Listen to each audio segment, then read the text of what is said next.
क्या किसी सरकारी स्कूल के शिक्षक का देर से आना या स्कूल से गायब रहना सिर्फ अनुशासन का उल्लंघन है या यह बच्चों के मौलिक अधिकार का हनन है? इलाहाबाद हाई कोर्ट ने हाल ही में एक ऐतिहासिक टिप्पणी की है। शिक्षक की अनुपस्थिति राइट टू एजुकेशन का स्पष्ट उल्लंघन है। आज के इस वीडियो में हम इस फैसले को कानूनी, संवैधानिक और सामाजिक दृष्टि से समझने का प्रयास करेंगे और देखेंगे कि कैसे यह निर्णय उत्तर प्रदेश ही नहीं बल्कि पूरे भारत के प्राथमिक शिक्षा तंत्र को झकझोरने देने वाला है। मैं H V. Shastri, advocate high court Allahabad, आपका स्वागत करता हूं कानून टीवी में। सबसे पहले केस की पृष्ठभूमि जानते हैं। यह मामला इंदिरा देवी बनाम उत्तर प्रदेश राज्य रिट ए संख्या 14,242 सन 2025 से जुड़ा हुआ है। इंदिरा देवी बांदा जिले के तिंदवारी ब्लॉक स्थित एक कंपोजिट विद्यालय में प्रधान अध्यापिका थी।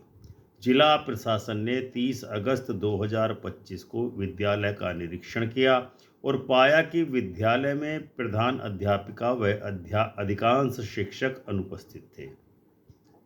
इस आधार पर उनका निलंबन आदेश जारी किया गया। इंदिरा देवी ने इस आदेश को हाई कोर्ट में चुनौती दी। उनकी याचिका में मुख्य मांगे थी निलंबन आदेश रद्द किया जाए, उन्हें पुनः कार्यभार संभालने और वेतन पाने की अनुमति दी जाए। उनकी याचिका पर सुनवाई करते हुए न्यायमूर्ति प्रवीण कुमार गिरी ने कहा कि यदि शिक्षक और स्टाफ नियमित उपस्थिति नहीं देते हैं तो यह right to free and compulsory education act 2009 के उद्देश्य को पूरी तरह विफल कर देता है और इस प्रकार ग्रामीण और गरीब बच्चों को मौलिक शिक्षा का अधिकार उपलब्ध नहीं होता, उनका उल्लंघन होता है। कोर्ट ने यह भी कहा कि विद्यालय में शिक्षकों की अनुपस्थिति केवल प्रशासनिक गलती नहीं है बल्कि यह संविधान के अनुच्छेद 21A राइट टू एजुकेशन का हनन है। कोर्ट की सामाजिक टिप्पणी यह रही कि न्यायालय ने अत्यंत संवेदनशील टिप्पणी करते हुए कहा, शिक्षक केवल सरकारी कर्मचारी नहीं है बल्कि वह गुरु है जिनकी उपस्थिति से ही शिक्षा की आत्मा जीवित रहती है। कोर्ट ने भारतीय परंपरा का हवाला देते हुए एक श्लोक भी जजमेंट में साइट किया है। गुरुर् ब्रह्मा गुरुर्विष्णु गुरुर्देवो महेश्वरः गुरु साक्षात् परम ब्रह्म तस्मै श्री गुरुवे नमः। न्यायालय ने कहा कि एक गुरु अपने व्यवहार, अनुशासन और उपस्थिति से ही बच्चे के भविष्य को एक आकार प्रदान करता है। जब वह गैरहाजिर होता है तो वह बच्चे के जीवन से एक दिन की शिक्षा नहीं बल्कि भविष्य का एक हिस्सा ही छीन लेता है। भारतीय संविधान का अनुच्छेद 21A कहता है, राज्य 6 से 14 वर्ष के तक के प्रत्येक बच्चे को निःशुल्क और अनिवार्य शिक्षा सुनिश्चित करेगा। इस अधिकार को लागू करने के लिए संसद ने right to education act 2009 RTE act पारित किया। इसमें स्पष्ट कहा गया है कि हर बच्चे को गुणवत्तापूर्ण शिक्षा मिलनी चाहिए। विद्यालय में योग्य और नियमित उपस्थिति वाले शिक्षक आवश्यक हैं। अब जब कोई शिक्षक स्कूल में उपस्थित ही नहीं होता तो यह केवल अनुशासनहीनता नहीं बल्कि राइट टू एजुकेशन एक्ट की धारा 24 जो ड्यूटी ऑफ टीचर बताती है उसका स्पष्ट उल्लंघन है। और चूंकि right to education act article 21A को लागू करता है, इसीलिए उसकी अवहेलना मौलिक अधिकार के उल्लंघन के बराबर है। न्यायालय ने चेतावनी भी दी है।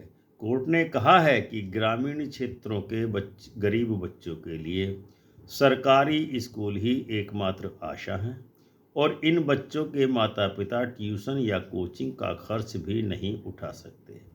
ऐसे में जब शिक्षक अनुपस्थित रहते हैं तो इन बच्चों के जीवन में शिक्षा की असमानता और ज़्यादा बढ़ जाती है, जिसका नतीजा ये होता है कि ग्रामीण बच्चों की सीखने की गति घट जाती है। विद्यालयों में उपस्थिति और नामांकन कम होते हैं। सरकारी शिक्षा तंत्र पर जनता का भरोसा टूटता है। कोर्ट ने यह भी पाया कि सरकार ने डिजिटल उपस्थिति प्रणाली यानी कि डिजिटल अटेंडेंस और टास्क फोर्स निरीक्षण जैसी नीतियां तो बनाई, लेकिन वे ज़मीनी स्तर पर लागू नहीं हो पा रही हैं। यह खेद का विषय है। न्यायालय ने कहा कि नीतियां केवल कागजों पर नहीं बल्कि बच्चों की मुस्कान में दिखनी चाहिए, और आदेश दिया कि जिला अधिकारी और बेसिक शिक्षा अधिकारी हर जिले और हर ब्लॉक स्तर पर टास्क फोर्स बना करके नियमित रूप से विद्यालयों का निरीक्षण करें, ताकि पता चल सके कि कौन शिक्षक गैरहाजिर है। शिक्षक की उपस्थिति सुबह से शाम तक सुनिश्चित की जाए, यानी कि पूरे स्कूल टाइम में सुनिश्चित की जाए। सरकार को भी न्यायालय ने निर्देश दिया है।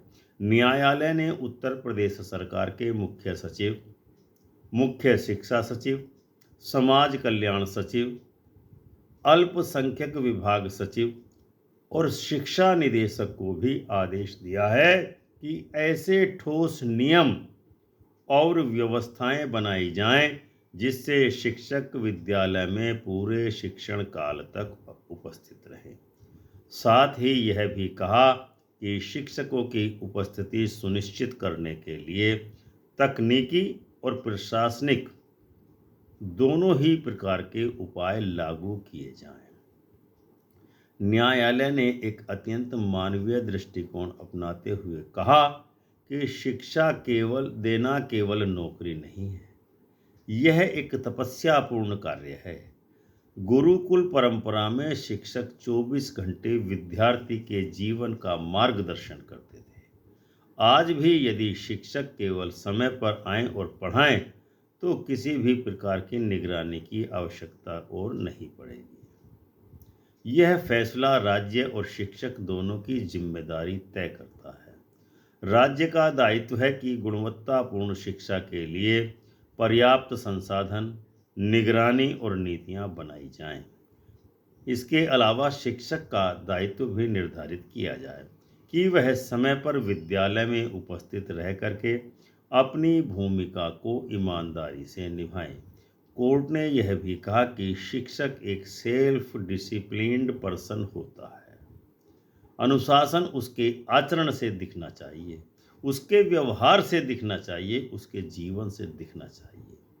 उसकी कार्यशैली को कानून से नहीं बल्कि उसकी आत्मा से नियंत्रित होना चाहिए। यह निर्णय केवल एक अध्यापिका या एक विद्यालय का मामला नहीं है, बल्कि पूरे देश के सरकारी शिक्षा तंत्र के लिए एक जागृति संदेश है।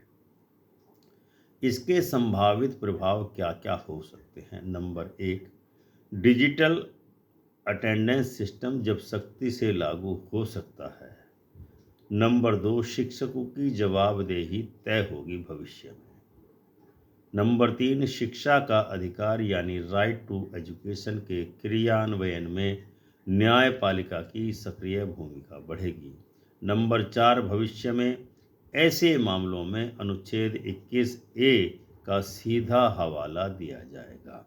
कोर्ट ने यह भी कहा है कि शिक्षक की गैरहाजिरी केवल और केवल प्रशासनिक दोष नहीं है, यह एक नैतिक अपराध भी है, मोरल ऑफेंस भी है, क्योंकि इससे बच्चे का भविष्य अंधकारमय होता है। यह फैसला समाज को यह सिखाता है कि शिक्षक की उपस्थिति यही राष्ट्र की प्रगति कहलाती है। यदि शिक्षक पर्याप्त शिक्षण काल तक विद्यालय में उपस्थित रहेंगे तो राष्ट्र द्रुत गति से अपना विकास करेगा, क्योंकि शिक्षा केवल पढ़ाई नहीं बल्कि एक ऐसी रोशनी है जो अंधकार को मिटाती है। कानूनी दृष्टि से यह निर्णय 3 स्तरों पर बहुत ज़्यादा महत्वपूर्ण है। नंबर 1, संवैधानिक व्याख्या। अनुच्छेद 21A का विस्तार करते हुए अदालत ने पहली बार स्पष्ट करते हुए कहा है कि शिक्षक की अनुपस्थिति स्वयं इस अधिकार का उल्लंघन मानी जाएगी। नंबर 2, विधिक नीति के निर्देश। कोर्ट ने सरकार को नीतियां बनाने का निर्देश दिया है जो आर्टिकल 226 के तहत जुडिशियल डायरेक्शंस की श्रेणी में आता है। नंबर 3, नैतिकता और सार्वजनिक उत्तरदायित्व। यह फैसला एडमिनिस्ट्रेटिव लॉ और कॉन्स्टिट्यूशनल मोरालिटी दोनों के संगम पर आधारित है।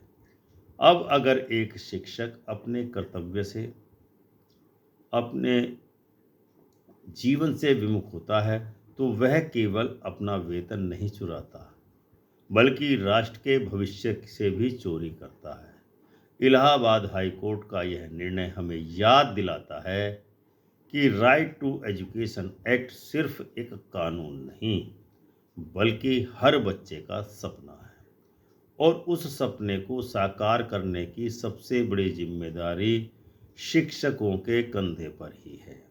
तो दोस्तों, अगर आप मानते हैं कि शिक्षा सबसे बड़ा अधिकार है तो इस फैसले को अपने मित्रों, रिश्तेदारों के साथ शेयर करें ताकि हर शिक्षक, हर अधिकारी और हर अभिभावक को यह संदेश पहुंचे कि शिक्षक की उपस्थिति ही बच्चों का भविष्य है। यह फैसला सिर्फ एक केस नहीं बल्कि भारत के शिक्षा तंत्र की आत्मा को पुनर्जीवित करने वाला निर्णय है।